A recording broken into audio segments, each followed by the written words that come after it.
Hello, hello. I'm so excited for today's interview. If you're listening on the podcast or you're watching on our YouTube channel, welcome into our seven-figure MSP community. We have one of our awesome clients here with us today, Jamie Fusick. Jamie is a pretty cool dude. I've had the honor to meet you a couple times in person now. You got some cool hobbies, cool business that you're growing. So I'm really excited to have you here with us today. And yeah, why don't you tell us a little bit about you, Jamie, where you're at, what kind of MSP you have, and just a little bit about yourself. Yeah, my name is Jamie, CEO, CTO, founder of Virtual Sprout. We are a Midwest MSP focusing primarily on regulated businesses, around $10 million of annual revenue, and then growing at about 20 to 30% a year on slow years. I So, love it. On a slow year. Fast growth train. Love it. So the reason why I have Jamie here with us today is a lot of our clients, as well as a lot of our folks, a lot of the folks in the MSP community are looking into bring in an appointment setter. Or maybe you've tried an appointment setter in the past and you've tried hiring a dialer, or you've outsourced this. Jamie, have you ever outsourced this to like we did. agencies? We spent Yeah. a lot of money. Okay. Okay, cool. So we'll talk on that. And I get this a lot. We were at IT Nation in November and literally had over 100 people in the room. And I was literally speaking to, oh, you've outsourced this before. And the whole room is like nodding their head of like, we spent a lot of money on it and didn't get a lot of ROI. And I think the thing about marketing and lead generation is that it is the long game. And it is a game too, right? Like we can't forget that business is a game. It's all a game, but we just got to play it right, play our cards. There's really no finish line. So I would love to hear, Jamie, a little bit about your experience in hiring the dialer SDR for the folks that are wondering, is this for them? What are the things that help make them successful? You came into our mastermind, Leads Mastery, a couple of months ago, about 6 months ago, I would say. I think it was May of this year, Yep. something like that. And you already had an SDR at that point, and you had her going, and you said, hey, we want to get her some coaching and training. A couple months later, we brought in your second, and we're really seeing now, 6 months in, we're actually seeing that momentum pick up. And it Mhm. takes time. It doesn't happen overnight. Yeah, I would love to hear, Jamie, whenever you first started with the appointment setting, let's say you outsourced it, what was that experience like? Yeah, that's probably 2 years ago. We actually outsourced to a firm. And I think last I counted, I don't like looking at it, but I think we paid about $250,000 in total and got almost nothing from it. And I would say the big disconnect was we could never get them on the same page for the dollars that we were spending for the output that we wanted. And I think you're exactly right. There is a pre-stage to all of this where you're warming everything up and you're loading in the all the leads, and it takes a lot of time to get the funnel built and to sit there and just burn and burn and burn through and really not have the visibility into the process, the ability to understand the output, having these SDRs that we were paying all this money for with two or three clients and competing for resources. It was just really hard. And that kind of coincided at the same time that we decided to flush our entire sales process. We actually joined Seven Figure about the time we flushed it all and then rebuilt from the ground up with the sales process that Cindy does, and then the marketing process that you do, and then really rehiring the SDRs at that point. So, A rebirth. yeah, we ended up bringing in we had a couple of SDRs that did not work out. So I think we went through two or three internal hires, and then we ended up with one person that we liked, and then we brought in, like you said, a second person. And it's been a lot of dials, a lot of tweaking, a lot of adjusting, but it's just rep after rep after rep, and then you just make small incremental changes and figuring out where you're blocking in the process, and then making changes and seeing if that part of the process. So we started off with just trying to get people to the briefings, right? Mhm. So our process is, I think it's the process that you developed originally, is get people into a briefing where it's a neutral, nurturing area. And then if we can, then moving them into an FTA and then running through the typical play that we all like to run. We were having challenges originally just getting people into the briefing. Mhm. We worked about, I would say, 4 months to really get a consistent show rate where we get 4 to 10 people into a briefing every time. Yep. There were many, many weeks that we had 0 people in the room. We would record it anyway. We'd send it out to the people that didn't show to keep those warm leads running, but we had many weeks where no one was there. I would say we have fixed that problem. So our show rates are improving all the time. We're at a 25 to 40% show rate based upon who we're inviting. And then from there, we started focusing on, we were having problems getting people out of the briefing and into FTAs. We Yep. had a problem with getting people from FTAs into discovery. So we kept tweaking the process over and over again until the point now, it looks like this month we probably are going to end up with 4 to 6 CSRAs of various sizes. And we are now just seeing the fruit of all the tweaks and getting a consistent deal flow and a consistent lead flow. We're probably sitting on 300, 400 warm leads that we are constantly farming, but the goal is add to that pool of warm leads every week that we can Mhm. keep going back to and marketing to and getting those folks to pop into an FTA at some point, even if they didn't show up at the briefing. That's right. That's right. That was so much gold. That was an entire marketing plan right there. That is the plan I think that people miss because we look for the instant win. We look for the instant gratification that comes with the dollar sign or a signed contract. But what most MSPs discount is that to get there, I got to make all these other things happen first. And so I really like what you said of we did this and then we made small tweaks. You said we made Yeah. small changes. You find one problem and I would solve that one thing instead of throwing the entire strategy out the door. I'm going to find the one thing first. Let me get them to the briefing. What made you choose a briefing? What made you choose like the briefing campaign? The briefing for us was something that we could repeat very easily week after week after week. For us, it's all about volume and cadence. Mhm. So our dialers are doing 600 dials minimum a day each. And so the amount of volume that we had, it's tough to stack it up against a webinar or anything else like that, or an in-person event. Mhm. We struggle with the in-person events, and the investment in them were very high. So we Mhm. decided to not do that and focus 100% until we figured it out on the briefing. But we could have the same meeting every week, and we could get a lot of reps in so that we can make the adjustments. If we're waiting a month, 2 months for a webinar to occur, it's tough to understand, okay, we didn't do this. Now we've lost 2 months, and now we have to make a change. And now we have to wait another month or two to figure out if the changes are working. We can iterate very quickly with the briefing format.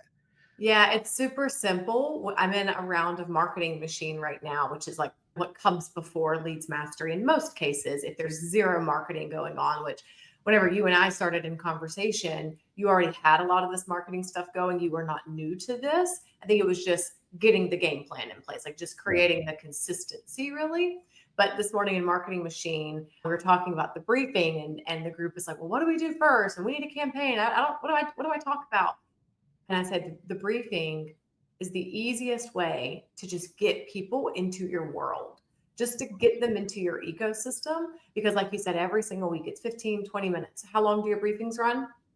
They're supposed to be 15. They never last that long. They're generally half an hour because we have a long Q&A session at the end of it.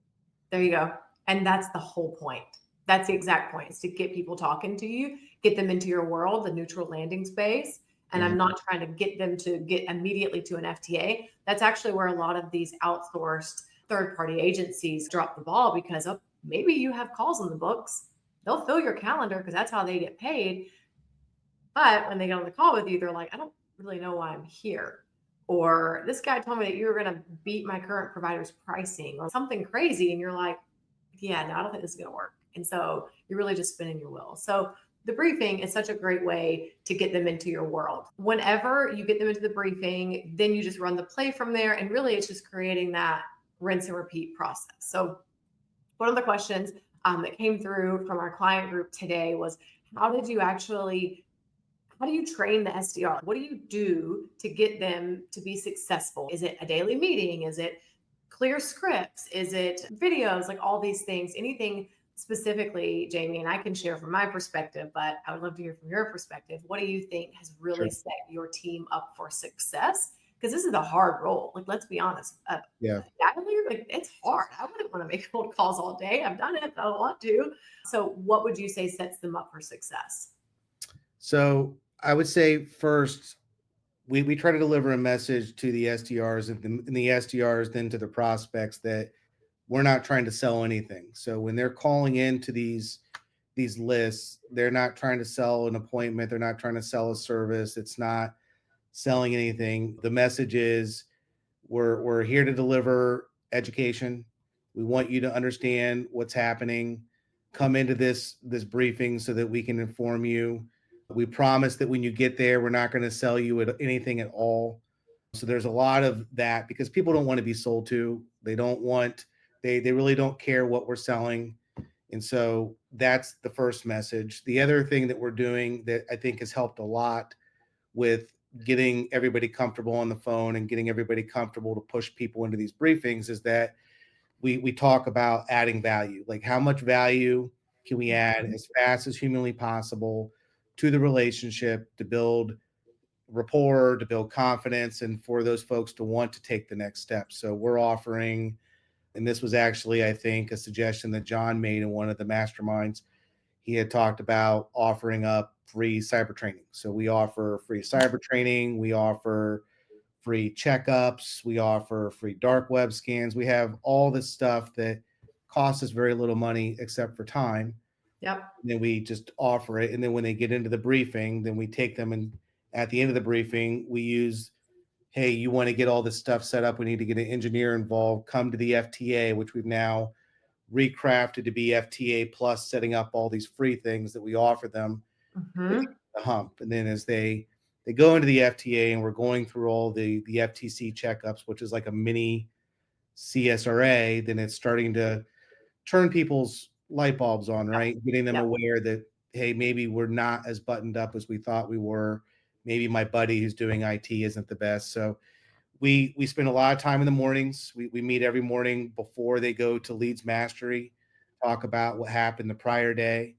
We talk about clearing the deck. So like my role, Ryan's role, everyone's role here that's in the management chain is about creating opportunities for the SDRs and for the sales team. So what are the blockers? What do they need? How can they have a successful day? What happened yesterday that was a blocker? And so we talk about all that stuff and then we make adjustments. Do we need to bring in the marketing team? Do we need to bring in someone to write better copy? Do we need to get a new list in because your list isn't performing the way you want it? We had problems. We were calling into accountants and we were running into tax season issues. And so Yeah. rotate in a different profile and work on that for a little bit longer. Or we've had problems where show rates, where we need texting to be able to improve show rates. We want to get a video explainer video out ahead of the briefing so that there's another warm touch point before the briefing so that we increase show rates again. All that Mhm. stuff is coming back from feedback from the SDR. So we have a very quick feedback loop Yep. that allows us to make adjustments on the fly all through the week. And then we're just constantly doing that, iterating. So that's really what we do with them. And then I would say the other piece is we pay really well. We want to encourage people that when they have success, when we have success, and we had management discussions very early on that our cost of acquisition was going to be very high. We set ourselves up to be able to stomach it, and Yep. we're overpaying right now, understanding that as we get more leads and the leads come in faster, their cost of acquisition goes down over time. So that's Mhm. part of it because once you get somebody trained in and you want them to stay, you really need to pay them because they're going to take a while to have success too, right? It might be 6 months to a year before they really hit where they want, but you don't want someone jumping ship 4 months before they really hit their clip. Yeah. But for us, it's about making sure that everybody's happy. Everybody feels like they're part of a team, very Mhm. connected. We have people in London, people in Denver, people all over the place. So Mhm. those team huddles set the cadence, make sure everybody feels connected. Yeah, to the bigger picture, right? Yeah, Like they feel like they're truly a part of the team yeah, and that they're really contributing to the business. It's not just I have to check off my calls for the day, then I clock out. It's they're truly invested. That's actually one of the character traits of the best dialers, best sales team that we have is whenever they're truly engaged and they're problem solving and they're seeking outside support and they're seeking advice and they're asking, if they come to me and they ask for me to review their calls, I'm like, I like that. That because most people are like running in the opposite direction. I don't look at my Sure. calls. I want you to review my calls. But they're asking, they're like, Lindsay, listen to this. I think I did really well here. Listen to this. And then Yeah. we find ways to rinse and repeat that. So I think all of that contributes. So you mentioned something that you learned from another person inside the mastermind, from John in the mastermind. What would you say the power of the mastermind, having these conversations daily, having these owners meetings, just having this place where you're like, this is what we focus on in here is lead generation. What's been that effect on your success or even the speed at which you all are moving? Yeah, I would say as powerful as a great idea is, people's mistakes or the things they're stubbing their toes on are equally Mhm. beneficial. If we can avoid a pitfall because someone else has experienced it, we can stop. So we've invested, I would say our philosophy is to iterate quick, which is why we've invested so heavily in our technology stack, which is why we invested in our coaching programs. We're doing all this stuff so that we can make the mistake quick, learn from it, and go and go and go. Mhm. So the masterminds, as valuable as all the golden nuggets are, I think the failures are probably even more valuable to us Mhm. because we know, okay, that was tried.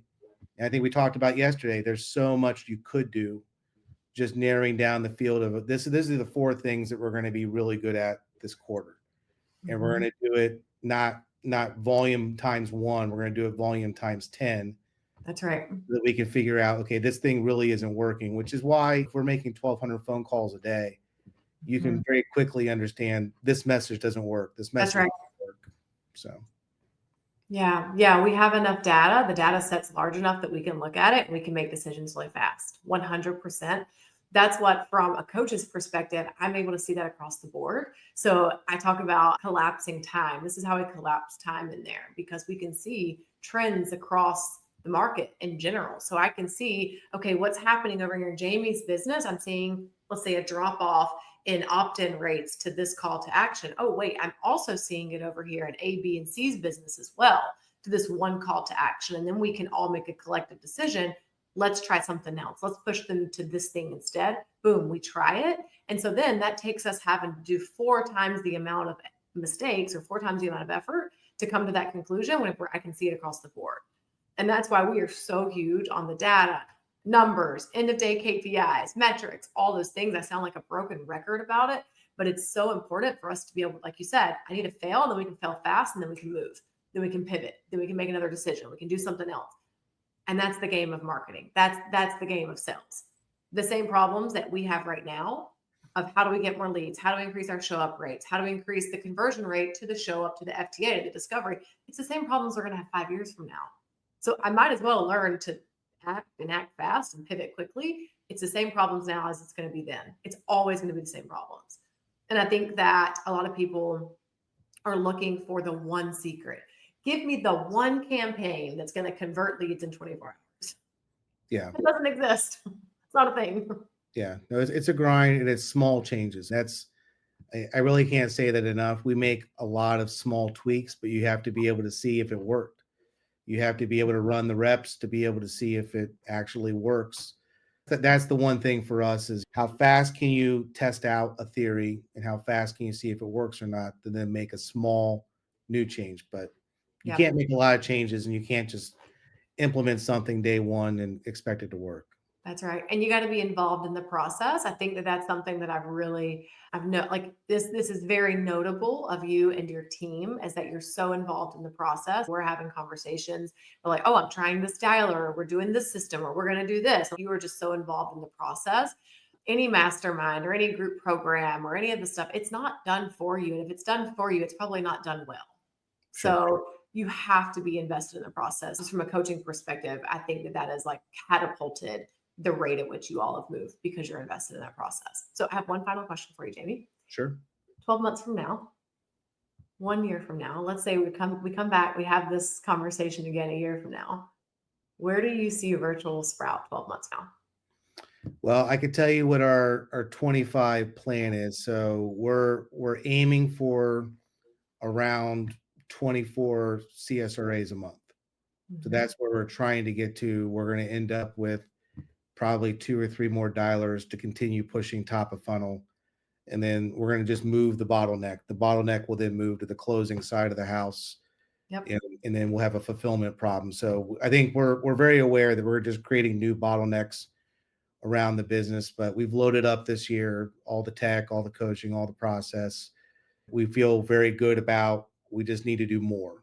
Just have to do whatever we're doing now, we need to multiply it by 10 to really get to where we want, because we know that we're going to miss. And so we want to be able to have enough things going well for us that the misses don't hurt. So that's where we're so kind of good. aiming. Yeah, that's good. Awesome, Jamie. Thank you so much for this. Anything else that you want to share? No, it's the marketing stuff. I think you hit it on the head. It is absolutely a grind, but once it starts paying, and then we're going to be adding more on. Like, we're doing in-person speaking, we're doing LinkedIn ads, we're going to be doing a lot of other incremental things that are all designed to amplify what we're already doing top of funnel. So everything right now is designed to drive warm or drive semi-warm back into the SDRs, not start a new strategy. It's all That's right. amplifying what's already working. Yeah, it's like a snowball. We start with something small and then we just build and build and build and we compound on all of that. And I love that. Give your SDRs some warm lists and they're gonna rock it. If they've done this with cold lists, Yeah, they're gonna go the wild. hard stuff. This is the hard stuff. This is the hard stuff. Yeah. You have an awesome team, Jamie. You are rocking it. I am so glad to be a part of the process. And we are just getting started. That's so right. yeah, we're gonna come back a year from now. We're gonna have this conversation again. Fantastic. Awesome. Thank you so much for being here, Jamie. And we will see you soon. All right. See you later. Thanks.